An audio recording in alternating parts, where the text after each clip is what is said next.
নমস্কার, 7 hour news নেটওয়ার্কে আপনাদের স্বাগত। গানের কথা অনুযায়ী বুলবুল পাখিকে গান শোনানোর জন্য ডাকলেও এখানে কিন্তু বুলবুল পাখিকে লড়াই করার জন্য নিয়ে আসা হয়।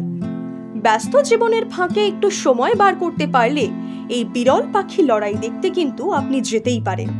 কিন্তু যাবেনটা কোথায় সেটাই ভাবছেন তো? সেই ঠিকানাও আজ আপনাদের বলবো, আর সঙ্গে জানাবো ঠিক কিভাবে হয় বুলবুল পাখির এই লড়াই।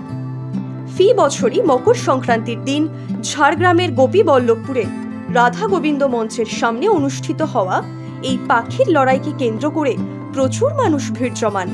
তবে কেবলমাত্র বাংলা নয়, প্রতিবেশী রাজ্য উড়িষ্যা থেকেও বহু মানুষ বুলবুল পাখি নিয়ে গোপীবল্লভপুরের এই অভিনব প্রতিযোগিতায় অংশগ্রহণ করেন।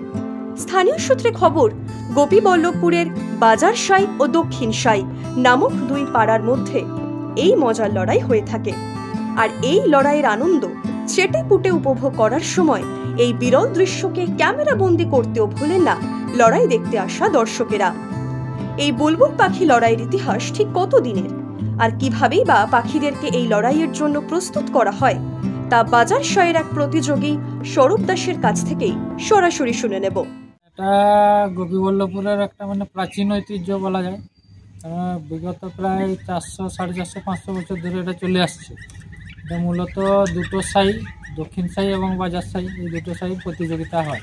এগুলো আমরা মূলত ধরুন আপনার পাঁশকুড়া, এখানে মাতপুর, এইসব লাইনগুলো আপনার এদিকে আপনার কি বলবো বেলদা ফেলদা, এই যে আপনার ঘসরাঘাট এই সাইডটায়, কেশিয়াড়ি এইগুলো থেকে মূলত পাখিগুলো আমরা ধরে আনা হয়।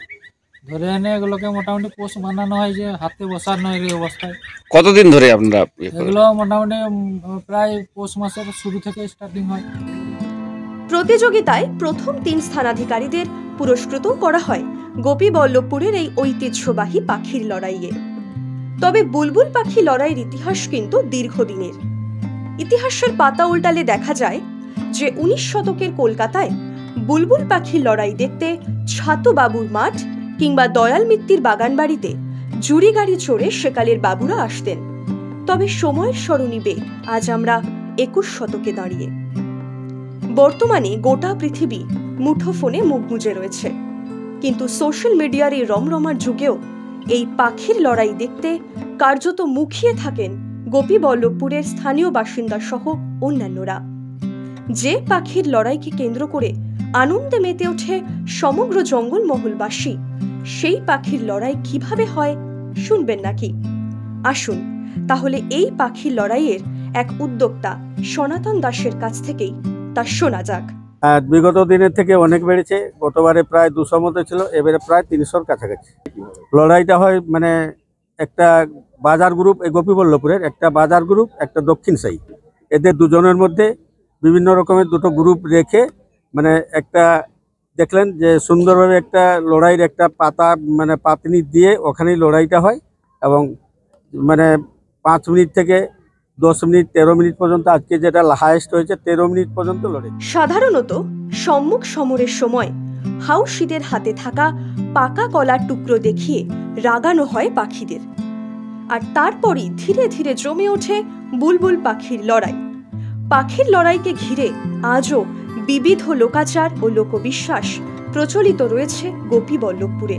পাশাপাশি প্রতিযোগিতায় হেরে যাওয়া বুলবুলের ঝুঁটি কেটে তাদের ছেড়ে দেন সেনাপতি, কারণ এই ঝুঁটি কাটার সঙ্গে জড়িয়ে রয়েছে মান মর্যাদা। এভাবেই প্রত্যেক বছরই এই সুপ্রাচীন বুলবুল পাখির লড়াই যেন গোপীবল্লভপুরের বাসিন্দাদের টাইম মেশিনে চাপিয়ে পুরনো দিনের এক টুকরো শহর কলকাতায় নিয়ে যায়। শান্তনু বিশ্বাস, 7 আওয়ার নিউজ নেটওয়ার্ক। আরও বিভিন্ন খবরের আপডেট জানতে হলে 7 আওয়ার নিউজ চ্যানেলটিকে সাবস্ক্রাইব করুন, কারণ আপনাদের একটা সাবস্ক্রিপশন আমাদের কাছে অত্যন্ত মূল্যবান। জয় হিন্দ।